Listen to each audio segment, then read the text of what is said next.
The movie opens with siblings Peter and Annie Garrett climbing a rock with their dad Royce in Monument Valley, Utah. They happily discuss songs from different eras while climbing, showing that they are all experienced climbers. Suddenly, a distress call comes from a climber above, followed by a falling backpack. The three manage to dodge the backpack, but soon the two climbers above them fall down too. This causes Royce, Peter, and Annie to be swept off their safety harnesses, leaving all the 5 climbers dangling by a single rope. The rope is now held to the rock crevice by a single safety harness. As Royce tries to calm everyone down, the 2 climbers below him fall down, leaving just the father and the siblings on the rope. Royce instructs Annie to secure them to the wall, but realizes the safety harness is slipping out of the crevice. Knowing the single harness won't hold their weight, Royce makes a tough decision and asks Peter to cut him loose. Annie pleads with Peter not to, but Royce insists that if he doesn't cut the rope quickly, they'll all die. Peter, horrified by what he's about to do, cuts the rope with his knife, and Royce falls to his death. 3 years after the accident,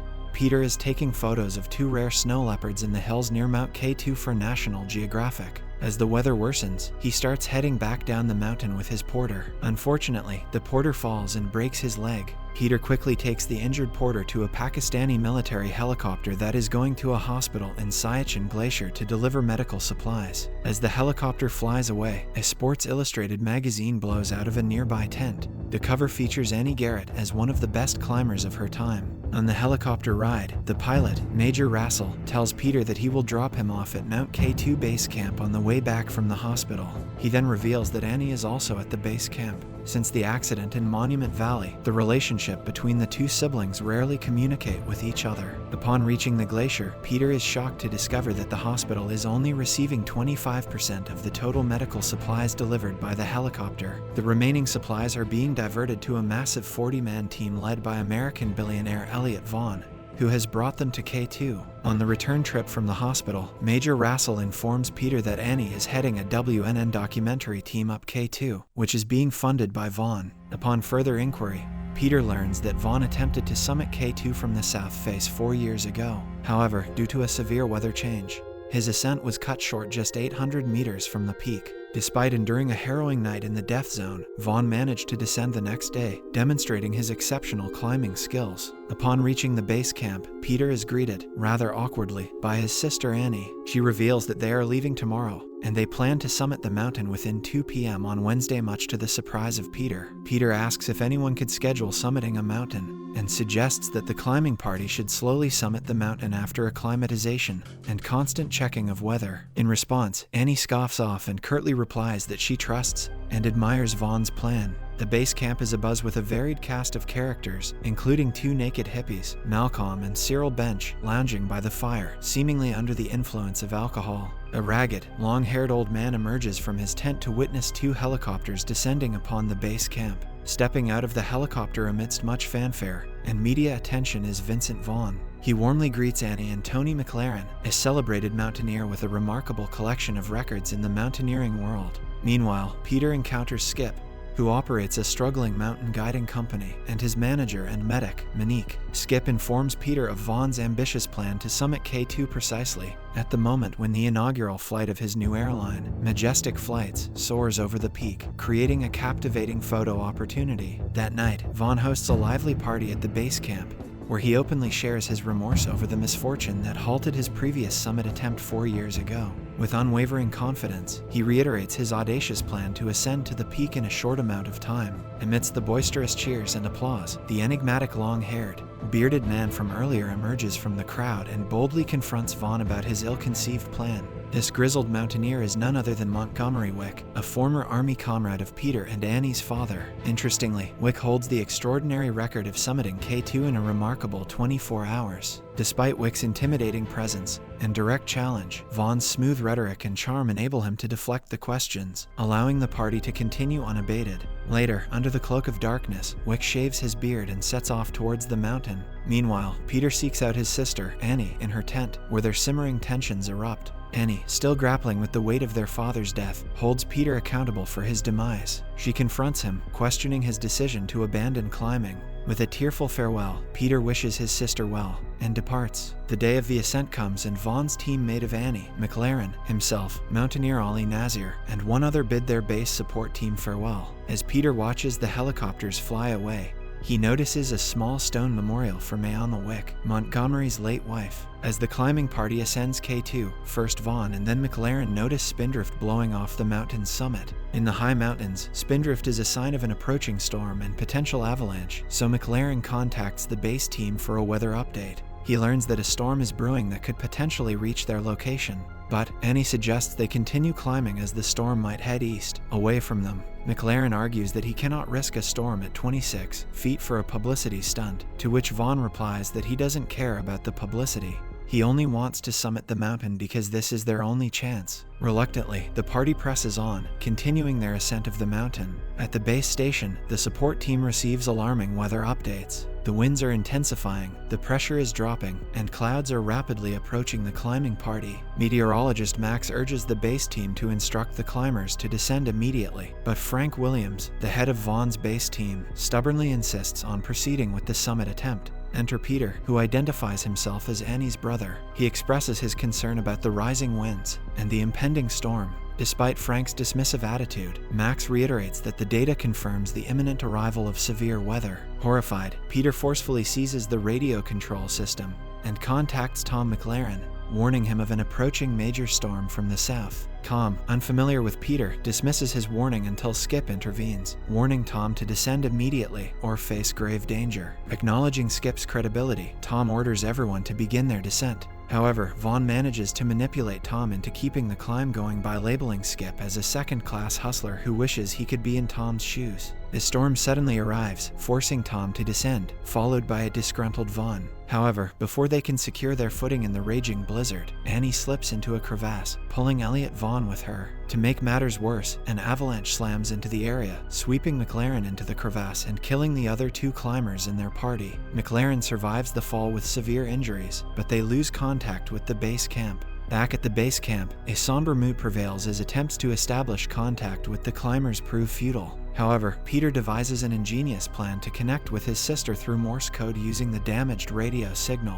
Annie successfully receives the message, much to the relief of both Vaughn and McLaren. With this breakthrough, the base camp receives confirmation that at least 3 climbers, Annie, Vaughn, and McLaren, are alive and trapped in the crevice. Peter immediately takes charge, formulating a rescue plan to save them. He proposes acquiring explosive nitroglycerin canisters from the Pakistani army to aid in clearing the crevice for access. Initially, everyone except Skip hesitates to join the rescue mission due to the extreme risks and tight timeline. Undeterred, Peter outlines a plan to execute a rapid ascent in pairs, with each pair carrying a single nitroglycerin canister. In the crevasse, Vaughn meticulously divides the limited supplies they have left. Half a cup of water for each person every 2 hours, followed by fuel cells to melt water from ice, and finally, dexamethasone syringes as a last resort. Insufficient water could lead to deadly pulmonary edema. Back at the base camp, facing the urgency of time, Peter devises a plan to send a rescue team via helicopter to an altitude of 21 feet. Giving them a mere 22 hours to locate and rescue the survivors. Skip recommends enlisting Montgomery Wick for the rescue mission, revealing Wick's heroic act 4 years ago. During that summit attempt, a 9-member American climbing team, including Elliot Vaughn and Wick's wife, lost their way. Despite knowing he couldn't save his wife, Wick ventured up the mountain alone and miraculously rescued 3 fellow climbers, enduring severe frostbite that resulted in the loss of his toes. Such unwavering determination is precisely what they need now. After careful consideration and a $500,000 check from Frank Williams, a rescue team is assembled. Peter, Skip, brothers Malcolm and Cyril Bench, and Monique. They locate Wick in a tent high up on the mountain and plead with him to join the expedition. Initially reluctant, Wick agrees upon learning that Vaughn will be part of the rescue effort. However, Wick quickly establishes his authority, instructing Skip to return to base due to his distrust of Vaughn's team. Wick then pairs Cyril with Monique, Malcolm with Kareem, who is Ali Nazar's cousin, and finally, himself with Peter. In the next scene, we see that the rescue team has a near-fatal airdrop at 21 feet, after which they split up, taking different routes to find the survivors. The scene shifts to the survivors in the crevasse, where McLaren is visibly struggling. Vaughn coldly suggests not wasting the precious dexamethasone syringes on McLaren, claiming that there's no way the rescuers can carry him down from that altitude. Annie vehemently opposes this plan, reminded of the incident in Monument Valley, and McLaren also refuses to accept his fate. Meanwhile, Peter finds it difficult to match Wick's pace, and they engage in a heated argument when Peter realizes that Wick's primary motivation is revenge against Vaughn rather than the rescue itself. A little later, Wick manages to establish contact with the Vaughn despite their differences, and Vaughn informs him that Annie is starting to show signs of edema. Tensions escalate within the crevasse as Annie exhibits early symptoms of pulmonary edema. Vaughn blames Tom for this, accusing him of allowing Annie to inject herself with a dexamethasone syringe prematurely. Kong counters that Vaughn could easily give Annie one of his syringes since he's not yet sick, but Vaughn stubbornly refuses. Determined to save herself and Tom, Annie embarks on a perilous mission to cross to the other side of the crevice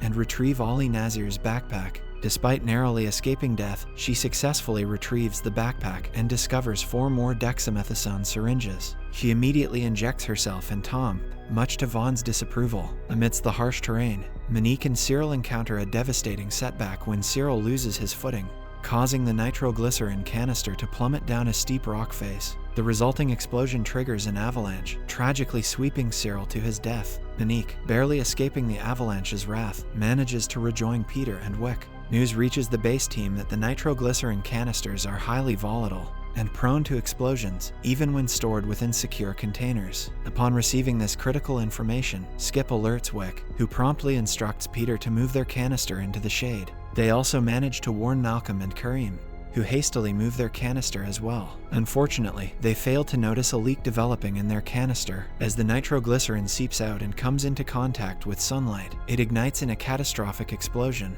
claiming the lives of both Kareem and Malcolm. The blast also triggers a shift in the ice, exposing the frozen body of a woman. The woman is none other than Montgomery Wick's wife. Peter discovers an empty dexamethasone box near the body, confirming Wick's suspicion that Vaughn had stolen his wife's syringes, abandoning her to her fate. Despite Peter's pleas, Wick admits to his thirst for vengeance against Vaughn. Recognizing Wick's vengeful nature, Peter and Monique make the decision to leave the next morning without him. At the crevasse, Vaughn, taking advantage of Annie's exhaustion, uses an air-filled syringe to kill McLaren. Upon awakening, Annie discovers the empty syringe next to McLaren's lifeless body and confronts Vaughn. With their oxygen levels rapidly depleting, they realize that their time is running out unless the rescuers arrive soon. As their lungs begin to fill with fluid, Annie and Vaughn desperately mark the crevasse entrance by placing a flare inside a bag of McLaren's blood and detonating it. After a perilous leap across a ridge, Peter and Monique spot the crimson-stained crevasse entrance and hastily secure their nitroglycerin canister to blast a larger opening. They lower a rope, and Vaughn, with Annie attached, signals Peter and Monique to pull her up. However, as Annie nears the surface, the pickaxe secured to the rope starts to slip from the ice, causing her to plummet back down. Just in the nick of time, Wick arrives and joins the exhausted Peter and Monique in their rescue efforts. Wick descends into the crevasse, and a frightened Vaughn seizes a pickaxe in self-defense, fearing Wick's vengeful intentions. After a brief struggle, Wick manages to attach a clip to Vaughn, ensuring his rescue as well. With Wick below assisting, Monique and Peter gradually lift Annie upwards. Unfortunately, Annie's leg gets caught in a boulder, which comes crashing down onto the ledge where Wick and Vaughn are standing. As a result, Annie, Peter, Wick, and Vaughn find themselves dangling precariously by a single rope, eerily reminiscent of the opening scene. In a stark contrast to the earlier incident, Peter doesn't face the agonizing decision of cutting the rope this time. Instead, Wick, determined to execute his revenge, pulls out his knife and severs the rope. Wick and Vaughn plummet into the depths of the crevasse, meeting their demise. The film concludes at the base camp, where the survivors have gathered. After 3 years of estrangement, Annie and Peter finally mend their relationship. Monique and Peter share a kiss as the camera pans towards the memorials erected in honor of those who perished during the rescue mission.